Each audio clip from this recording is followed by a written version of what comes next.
Pada tanggal 2 Juni tahun 2224, di sebuah apartemen di kota Ning, tergeletak tubuh seorang pria muda. Diam tak bergerak, namun ada yang aneh.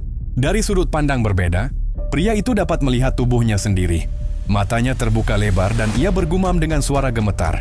"Oh no, ini bukan tubuhku. Apa yang sebenarnya terjadi?" Saat menoleh ke kaca, dia dikejutkan oleh kenyataan yang tak masuk akal. Kesadarannya kini berada dalam tubuh seekor iguana. Jangan bilang aku berubah menjadi seekor iguana. Kembali ke masa lalu, beberapa jam sebelum kejadian aneh itu terjadi. Namaku Chen Chu, mahasiswa tahun kedua di Universitas Ning. Aku memilih tinggal di luar asrama karena, aku butuh privasi untuk menjalani hobiku yang sedikit tidak biasa. Mengoleksi hewan berdarah dingin, terutama iguana laut. Iguana laut biasanya jinak dan pendiam, tapi suatu malam terjadi kecelakaan kecil. Saat sedang memberi makan, entah kenapa iguana peliharaanku tiba-tiba menggigit tanganku. Karena panik dan kesakitan, aku langsung menghantam kepala iguana itu dengan handphone, hingga akhirnya gigitan itu terlepas. Setelah itu, aku tak ingat apa-apa lagi. Kembali ke masa kini, aku terbangun, kesadaranku kembali, tapi saat kuangkat tangan kananku, tubuh iguana itu juga mengikutinya. Iya, apa ini? Aku bisa mengendalikan tubuh kadal ini. Khas wajahku langsung dipenuhi rasa takjub dan senyuman bangga. Nah, jangan-jangan ini kekuatan spesial? Apa ini yang disebut cold finger? Chen menggerutu sambil menghela napas. Di kayaknya, aku memang nenggak ditakdirkan jadi karakter utama. Modi, di saat orang lain dapat kekuatan cheat yang luar biasa, Chen malah cuma dikasih kemampuan buat masuk ke tubuh seekor kadal.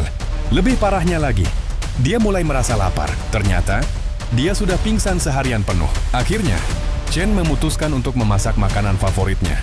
Sambil menatap iguana di lengan kanannya, dia berkata, "Karena kamu cuma seekor kadal, nggak masalah kan kalau kamu makan sepotong daging?" Si iguana itu langsung menatap makanan dengan mata berbinar, penuh semangat dan rasa lapar. Chen pun tersenyum.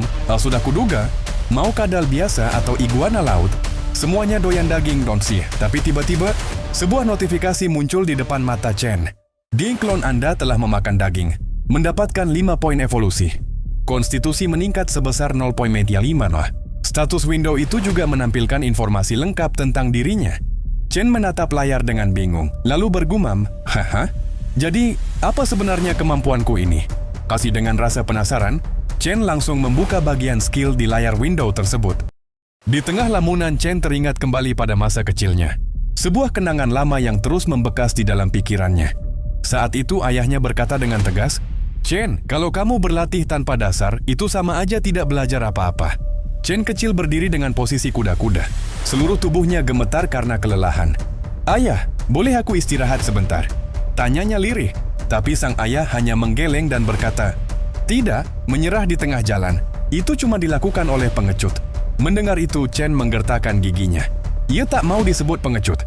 Dia lanjut berlari, memaksakan diri, walau napasnya sudah tersengal. Tapi tiba-tiba, bruk! Chen tersandung batu dan jatuh ke tanah. Tanpa bergerak mendekat, ayahnya hanya berkata pelan, "Bangun, saat kamu dewasa nanti, nggak akan ada yang datang menolongmu."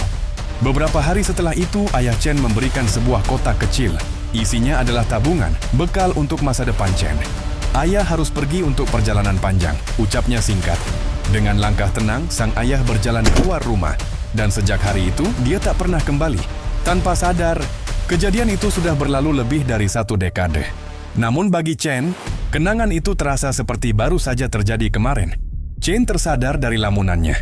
Tapi baru saja bangun, dia langsung kaget si kadal sudah menghabiskan semua makanannya.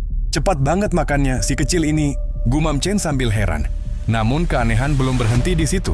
Tiba-tiba, tubuh iguana itu mulai membesar. Dari tubuhnya muncul aura berwarna merah, disertai kilatan petir yang menyambar di sekitarnya. Chen melongo. "Cuma perasaanku, atau badannya beneran jadi lebih besar?"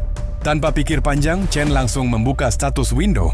Dan benar saja, ada 15 poin tambahan setelah dia makan. Dengan rasa penasaran, Chen berdiri dan menatap pantulan dirinya di cermin. Perlahan, ia membuka bagian bawah bajunya, dan matanya langsung membelalak. Otot-otot di tubuhnya kini terbentuk sempurna. Lebih kuat, lebih padat, lebih hidup. Ini bukan tubuhku yang dulu. Poin yang diterima si kadal ternyata juga berpengaruh ke tubuhku sendiri. Chen mulai sadar ada potensi besar dalam hubungan aneh ini. Jika dia bisa terus memberi makan iguana itu dan membantunya tumbuh kuat, maka tubuhnya sendiri juga akan ikut berevolusi. Dengan tatapan penuh semangat, Chen mengepalkan tangan. Kalau begini caranya, aku bisa jadi Grandmaster bela diri. Itulah impiannya sejak kecil, impian yang pernah ia ucapkan di hadapan sang ayah. Dan sekarang, semuanya bukan lagi sekadar mimpi.